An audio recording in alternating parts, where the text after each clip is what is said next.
Você já viu um morcego fazendo xixi?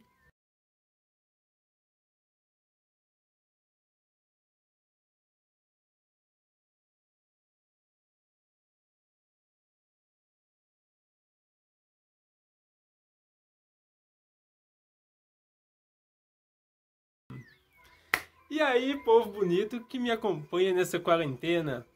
Hoje nós vamos falar sobre esses animais importantíssimos, bonitos, lindos e fofos, mas porém muito injustiçados pela mídia, que adoram falar de um morcego vampiro.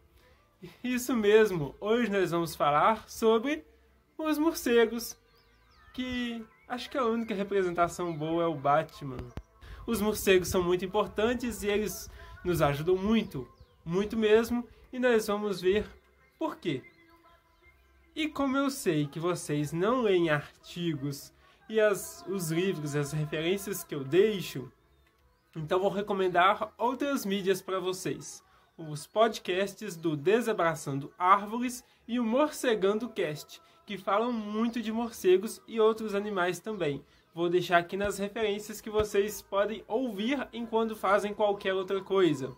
E também páginas no Instagram que vocês podem ver várias espécies, vários hábitos e várias coisas de morcegos. Vou deixar todos aqui na descrição, beleza? Então vamos lá.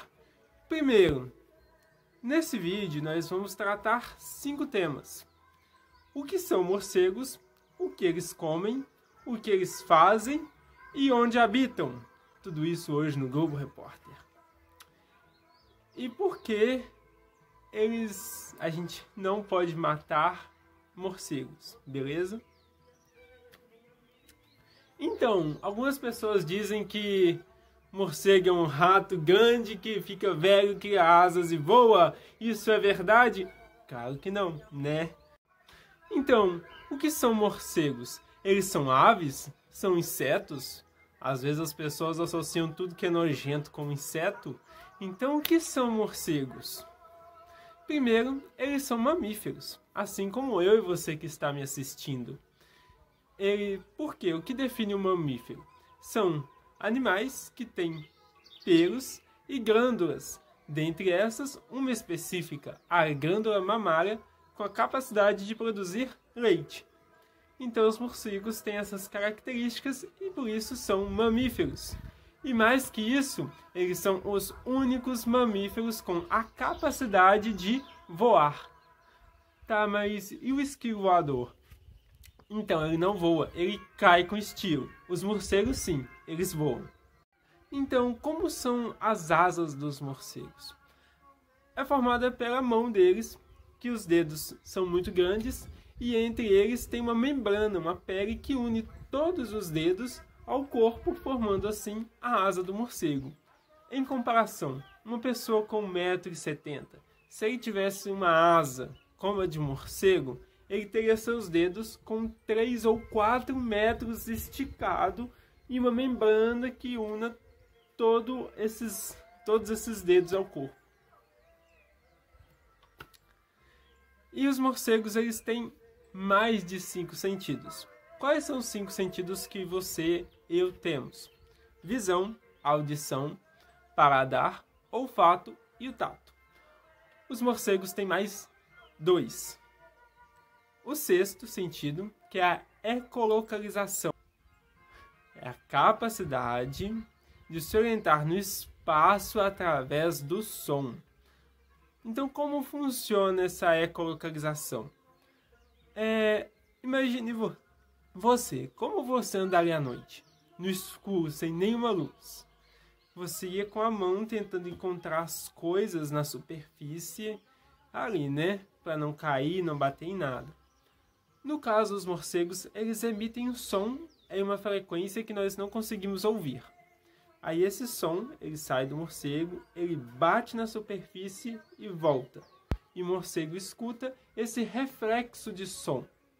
E isso é refinadíssimo. Tão refinado que eles conseguem perceber coisas da espessura de um fio de cabelo. Isso mesmo. Se o som bate em um fio de cabelo e retorna, eles conseguem saber onde está e desviar dele. e assim eles conseguem se alimentar, caçar e fazer várias coisas. E isso funciona inclusive na água também. Alguns morcegos caçam peixes, então o som atravessa a superfície da água, bate em algum peixe e retorna o som. É incrível.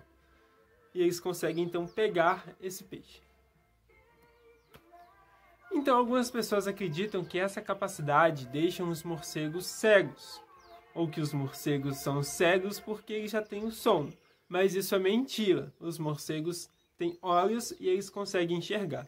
Essa ecolocalização é mais utilizada para coisas que estão próximas aos morcegos. Como assim? O ambiente que está aqui em volta, para desviar de uma parede, de uma árvore, capturar um inseto. Mas coisas que estão mais longe, a longas distâncias, eles só conseguem enxergar com a visão. Então, se ele está voando muito alto, ele consegue ver coisas embaixo. E o que os morcegos polinizadores utilizam. Por isso que as plantas noturnas são brancas. Por quê? O branco reflete qualquer luz. Então, um morcego que está voando à noite, que é um morcego polinizador, que vai se alimentar de néctar, ele consegue ver essas plantas brancas e ir até elas. Então, na longa distância, eles utilizam a visão. E eles têm também, algumas espécies têm o sétimo sentido, que é um detector de calor no focinho. Esses são os morcegos que se alimentam de sangue. Então eles conseguem ali, quando eles chegam perto de um animal, eles conseguem saber exatamente onde está o vaso sanguíneo através desse detector e furar o lugar certo. E aí que tá. Muita gente acredita que todos os morcegos se alimentam de sangue, são morcegos vampiros, o que também é mentira. No mundo existem mais de 1.400 espécies de morcegos já descritas, fora outras que a gente talvez não conheça. E dessas, só 3 se alimentam de sangue. E onde estão essas 3 espécies? Estão todas no Brasil. Então, todas estão aqui no Brasil. Então, o que acontece? Mas não é nada perto disso que aparece nos filmes, que eles têm dentes caninos que vão perfurar e vão sugar todo o sangue. Não. O que acontece é que os dentes da frente, os incisivos, são muito afiados como uma navalha, que conseguem fazer um pequeno corte e eles vão lamber o sangue que sai. E não são todas as 3 espécies que podem oferecer algum risco a nós, seres humanos. Porque dessas 3, 2 são especialistas em predar aves. Eles têm preferência por pegar sangue de aves. E só uma de mamíferos. E esse que pode trazer, eventualmente, algum risco a nós, porque eles podem transmitir a raiva. Então vem aí uma outra mentira, que diz que os morcegos são resistentes à raiva e que todo morcego transmite raiva. Não, eles são vítimas do vírus também. E o morcego que se contamina com a raiva, ele também vai morrer dentro de alguns dias. Mas nesse intervalo de tempo, se ele acontecer de morder alguém ou algum animal, ele pode estar transmitindo o vírus. Mas isso é um caso muito raro de acontecer, Então, olha, são 1.400 espécies e dessas só uma que pode trazer algum risco. As outras são benéficas. Então, além disso, do sangue que essas 3 espécies se alimentam, nós temos uma gigantesca diversidade de morcegos comendo uma diversidade ainda maior de alimentos. Temos morcegos que vão se alimentar de frutos. Temos os polinizadores, que são muito importantes, que vão se alimentar de néctar. Temos alguns que vão se alimentar de pólen, de peixe, que são caçadores e pescadores. Temos ainda morcegos carnívoros, que vão se alimentar de outros animais. E temos ainda os onívoros, que são generalistas. Eles podem comer ao que aparecer ali e ele está feliz. E eles têm uma importância gigantesca para nós, para toda a sociedade, para toda a natureza. Olha só, esses que comem insetos. O que acontece? Eles comem muitos insetos. Comem mais que o peso deles mesmos em insetos. Aí você pensa, mas quanto um morcego pesa? Ali algumas gramas. Aí você pensa, então isso é poucos insetos. Mas o que não é? Algumas gramas de insetos é muita coisa. Alguns morcegos, por exemplo, se alimentam de mosquitos, que podem ser vetor de doenças para nós, como o mosquito da dengue. E comer gramas de mosquito é muita coisa. Um estudo feito, que eles foram em uma caverna, eles contaram os morcegos e fizeram a média de quantos insetos aqueles morcegos comem. E só nessa caverna, esses morcegos que habitam essa caverna, eles comem em média 80 toneladas de insetos por ano. Isso é muita coisa. Isso é uma limpeza que eles fazem mesmo. Imagina só, uma caverna dentre as muitas que existem no Brasil. E os morcegos também vivem, além das cavernas, em árvores e outras coisas. Então imagina o tanto de inseto que eles retiram do meio ambiente, ajudando a gente. Alguns desses insetos mesmos são pragas e causam grandes prejuízos em plantações. Então eles ajudam a gente também no econômico. Um outro estudo feito nos Estados Unidos mostra que, por ano, esses insetos pragas geram um prejuízo de 33 bilhões de reais. E esse prejuízo é cancelado pelos morcegos, porque eles comem esses insetos e esses insetos não destroem as plantações. Então eles trazem valor econômico também para a sociedade. O que a gente chama de valores ecossistêmicos. Morcegos que se alimentam de frutos. Eles também têm uma importância muito grande. Por quê? Eles comem as frutas e dispersam as sementes. E o morcego ele tem a preferência de voar em áreas abertas, porque tem menos coisa para ficar desviando. Então ele vai, se alimenta de um fruto e depois ele voa para outra região. Em campos abertos ele dispersa semente ali. E junto com as fezes ele faz uma bomba de sementes nessas áreas abertas, ajudando no reflorestamento de regiões. E são polinizadores, né? Muitas espécies são polinizadas exclusivamente por morcegos. E entra aí mais uma importância econômica, porque algumas espécies têm um valor econômico. Eles utilizam dessas plantas para produzir coisas. Então, sem o morcego não tem a produção. Assim, muitas pessoas perdem a sua fonte de sustento. Um exemplo de produto é a tequila. A tequila é produzida através de uma planta que só é polinizada por morcegos. E esses morcegos existem no México. E lá, muitas pessoas dependem dessas plantas para seu sustento. Eles vendem, produzem a tequila e exportam para o mundo todo. Ou seja, também é uma fonte de riqueza para o país México. Sem os morcegos não tem essa produção e muitas pessoas vão perder o seu sustento. Então é uma outra importância dos polinizadores. Isso é um exemplo. Existem várias outras plantas que só são polinizadas por morcegos. E onde eles habitam, como eu já falei, né?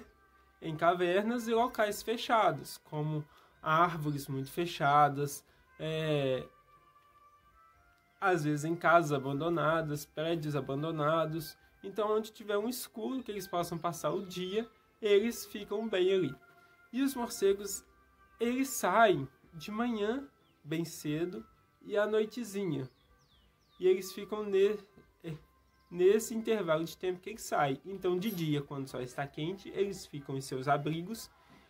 E muitos deles também ficam à noite. Só saem em alguns momentos do dia, se alimentam e retornam. E então, é nesse ponto aí que existe uma coisa bem interessante, que os morcegos eles são animais sociais. Eles vivem em grupos nessas cavernas. E eles têm 3 tipos de vocalização. E nesses 3 tipos de vocalização, existem vários sons que eles emitem.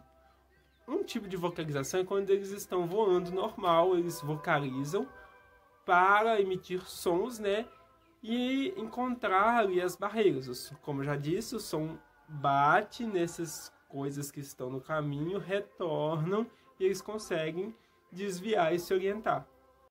E eles também emitem sons de sociais mesmo, como se eles estivessem conversando uns com os outros. Os sons são diferentes entre as espécies, isso é até um fator de classificação, que eles conseguem saber qual espécie através do som que ele emite. E o som também, ele tem entonações diferentes em certos momentos. Um morcego macho, por exemplo, ele usa uma tonalidade diferente quando ele vai conversar com uma morcega. E ele usa uma segunda tonalidade quando ele vai brigar com o vizinho chato dele. As mães também reconhecem os sons dos seus filhos. Assim, elas conseguem encontrar os seus filhos através dos sons que eles emitem. Então existe sim uma comunicação, talvez primitiva, ou talvez nós não conseguimos entender ainda, entre os morcegos. E todo morcego também tem a sua assinatura vocal, assim como as pessoas. Você, por exemplo, quando liga e escuta o áudio de alguém, de alguma pessoa, você às vezes consegue reconhecer quem é aquela pessoa através da voz. Os morcegos também fazem isso. Um morcego reconhece outro morcego através dos sons que ele emite. Assinaturas vocais que a gente chama.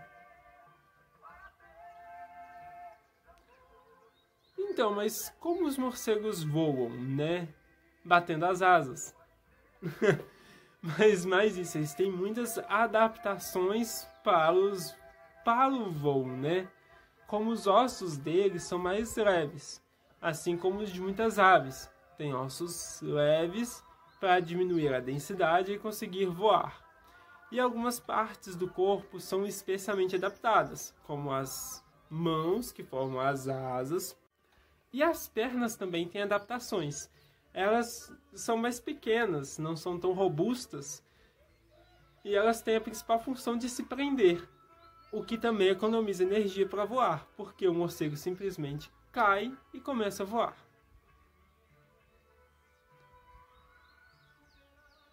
Aí tem sempre aquela polêmica. Os morcegos transmitem muitas doenças? Pode acontecer, como no caso da raiva. Mas a gente tem que sempre lembrar uma coisa.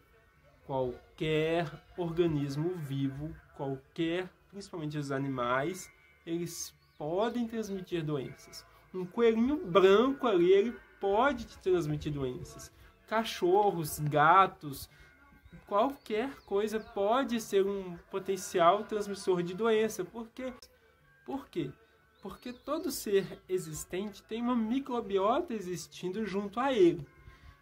Bactérias que ficam no corpo, no intestino e na boca. Então, isso é comum de todo ser vivo.